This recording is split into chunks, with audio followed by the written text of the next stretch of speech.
So guys, एक web page को बनाने से पहले हमें उस वेब पेज का एक बेसिक लेआउट हमेशा डिज़ाइन कर लेना चाहिए। फिर इस लेआउट के बन जाने के बाद हम अकॉर्डिंग टू सेक्शंस इसमें कंपोनेंट्स को कर सकते हैं ऐड। इस लेआउट के हिसाब से ये मेरा हेडर पोर्शन है। फिर इसके बाद यहाँ पर मैंने एक दिया है नेविगेशन बार। फिर यहाँ पर इसके दो पार्ट्स हैं, जैसे साइड 1 एंड साइड 2। तो यहाँ कुछ टेक्स्ट हो सकता है, इमेजेस हो सकती है, यहाँ पर भी कुछ टेक्स्ट या इमेजेस हो सकती है, जो भी आप आइटम ऐड करना चाहते हैं। एंड एट लास्ट यहाँ पर एक फुटर दिया हुआ है। किसी भी वेब पेज को पूरा तैयार करने से पहले अगर आप उस वेब पेज का एक बेसिक लेआउट प्रिपेयर कर लेते हैं तो फिर उसके बाद उस पेज को डेवलप करना, उसे क्रिएट करना बहुत आसान हो जाता है। तो आज के इस वीडियो में ये जो लेआउट मैंने यहाँ पर बनाया है, इसी को मैं आपको बताऊँगा कि कोडिंग के थ्रू कैसे इम्प्लीमेंट करेंगे। शुरुआत करते हैं इस पर्टिकुलर लेआउट को डिज़ाइन करने की। इस लेआउट में सबसे पहले मैंने यहाँ पर एक हेडर डिव रखा हुआ है। इस हेडर डिव के बाद ये एक नेविगेशन बार है, ये भी एक डिव है। इसके बाद ये जो आप इतना पूरा एरिया देख रहे हैं जिसमें साइड 1 और साइड 2 है, ये अपने आप में एक डिव है।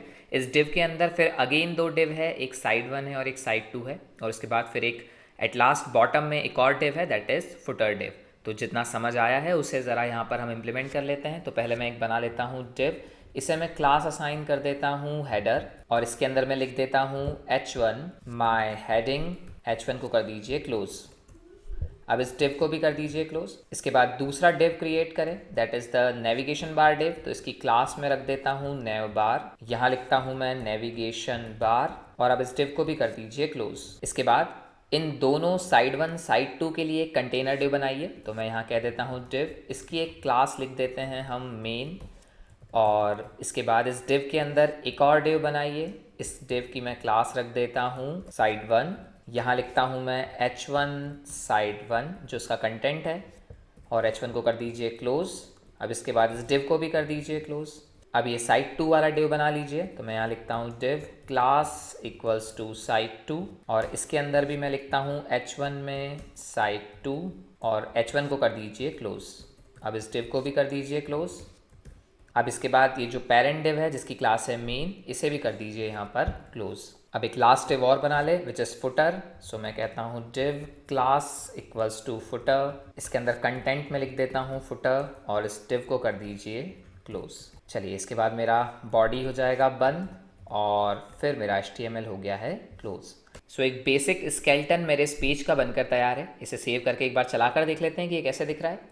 अभी तो ये कुछ इस तरीके से दिखाई दे रहा है। अब हमें इसे डेकोरेट करते हुए इस लेवल तक लेकर आना है। तो शुरू करते हैं इसका डेकोरेशन। इसके लिए मैं इस स्टाइल टैग में सभी क्लासेस को यूज़ कर लेता हूँ। पहले मैं लिखता हूँ डॉट हेडर, फिर मैं लिखता हूँ डॉट नेव बार, इसके बाद डॉट मेन, इसके बाद dot side 1, then dot side 2, and last में लिख देता हूँ डॉट फुटर। चलिए, अब इन पर डेकोरेशन को परफॉर्म करते हैं। तो सबसे पहले मैं सभी का बैकग्राउंड कलर चेंज कर देता हूँ, जिसके लिए मैं प्रॉपर्टी यूज़ करता हूँ बैकग्राउंड डैश कलर कोलन, यहाँ मैं देता हूँ #1 ABC 9C।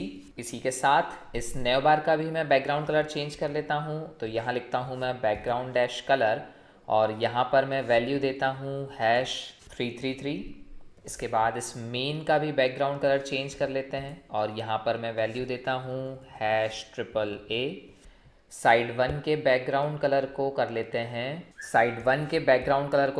हैं स्काई ब्लू, और साइड 2 के बैकग्राउंड कलर को कर देते हैं #F1F1F1, एंड फुटर के बैकग्राउंड कलर को मैं कर दे रहा हूँ #DDD।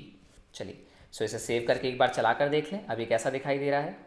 इसका लुक अब कुछ इस तरीके से दिखाई दे रहा है। अब हर डिव के साइज़ को एडजस्ट करते हैं।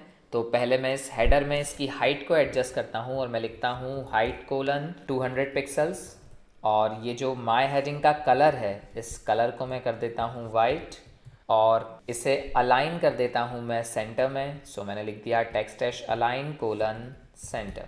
ओके, एक बार इसे सेव करके चला कर देख लें। हेडर हो गया है मेरा अरेंज। अब इस नेविगेशन बार और बाकी चीज़ों को भी अरेंज करते हैं। अब आपको पता ही है कि ये जो एलिमेंट है ये अपने फॉन्ट साइज़ के हिसाब से अपनी विड्थ को एडजस्ट कर लेता है। तो यहाँ पर मैं इस फॉन्ट की साइज़ को थोड़ा सा बढ़ा देता हूँ। तो मैं यहाँ लिखता हूँ फॉन्ट साइज़ कोलन 20 पिक्सल्स, और एक बार इसे चला कर देखें। इसका अब विड्थ थोड़ा सा बढ़ गया है, लेकिन मैं चाहता हूँ थोड़ा सा और स्पेस छूट जाए। इसके लिए मैं पैडिंग दे देता हूँ यहाँ पर सो मैं यहाँ लिखता हूँ पैडिंग कोलन 10 पिक्सल्स। इसके टेक्स्ट के कलर को भी कर देता हूँ वाइट और इसे भी अलाइन कर देता हूँ सेंटर में। सो text dash align colon centre. So now मेरा नेविगेशन बार भी हो गया है अपनी पोजीशन पर सेट। अब इस मेन डिव को करते हैं यहाँ पर सेट। इस मेन डिव में ये साइड 1 और साइड 2 एक दूसरे के साइड बाय साइड दिखाई दे रहे हैं। अगर आप इस तरीके से किसी कंटेनर डिव के अंदर दो डिव्स को साइड बाय साइड लाना चाहते हैं तो उस कंटेनर डिव में आप डिस्प्ले प्रॉपर्टी को सेट कर सकते हैं विथ वैल्यू फ्लेक्स। तो मैं यहाँ लिख सकता हूँ डिस्प्ले कोलन फ्लेक्स। ऐसा लिखने से ये जो दो डिव्स आपको एक दूसरे के नीचे दिखाई दे रहे हैं वो अब साइड बाय साइड आपको दिखाई देने लगेंगे। सो इसे एक बार सेव करके चला कर देख लें। Now the side 1 and side 2 ये एक दूसरे के साइड बाय साइड हो गए हैं अरेंज। अब इन दोनों के साइज को सेट करते हैं। तो साइड 1 में पहले इसकी हाइट आप फिक्स कर लीजिए। तो मैं कहता हूँ हाइट कोलन 400 पिक्सल्स। इसी तरीके से मैं इस साइड 2 की भी हाइट लिख देता हूँ 400 पिक्सल्स। अब इस साइड 1 की विड्थ को मैं कर लेता हूँ 500 पिक्सल्स। सो यहाँ मैंने लिखा विड्थ कोलन 500 पिक्सल्स। अब एक बार इसे चला कर देखें। सो ये कुछ ऐसा दिखाई दे रहा है कि साइड 1 की हाइट है 400 पिक्सल और विड्थ है 500 पिक्सल।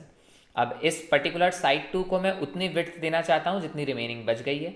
सो इसे उतनी विड्थ अलॉट करने के लिए जितनी रिमेनिंग बच गई है मैं यहाँ पर यूज़ कर सकता हूँ विड्थ कोलन 100%। मतलब अब जितनी रिमेनिंग विड्थ है वो पूरी की पूरी मेरी साइड 2 डिव को अलॉट हो जाएगी। तो एक बार अब इसे चला कर देख लें आप। So now this is the side 1 and this is the side 2। अब बस बच गया है हमारा ये फुटर डेकोरेट करने के लिए। ये साइड 1 और साइड 2 को अगर आप सेंटर में लाना चाहते हैं तो यहाँ पर भी आप प्रॉपर्टी यूज़ कर सकते हैं text dash align colon centre. तो यहाँ पर मैं इसे पेस्ट कर देता हूँ और यहाँ पर साइड 2 में भी इसे पेस्ट कर देता हूँ। And now there is a footer.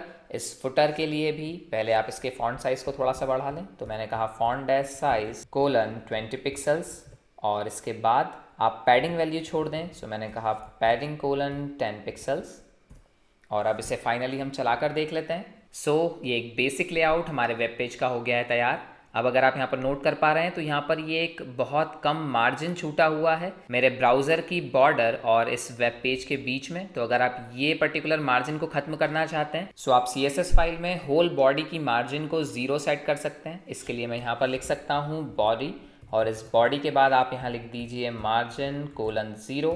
ऐसा करने से ये जो स्पेस आप देख रहे हैं ये अब खत्म हो जाएगा। तो इसे एक बार सेव करके चला कर देख लें। सो नाउ हमारा वेब पेज पूरे ब्राउज़र के एरिया को कर रहा है अब कैप्चर। ये फुटर की हाइट थोड़ी कम लग रही है तो इस फुटर की हाइट को और बढ़ा लेते हैं। सो यहाँ मैं लिखता हूँ हाइट कोलन 50 पिक्सल्स और अगर इस फुटर वर्ड को आप अलाइन करना चाहते हैं सेंटर में तो इस प्रॉपर्टी को भी यहाँ मेंशन कर दें। सो अब इसे चला कर देख लेते हैं।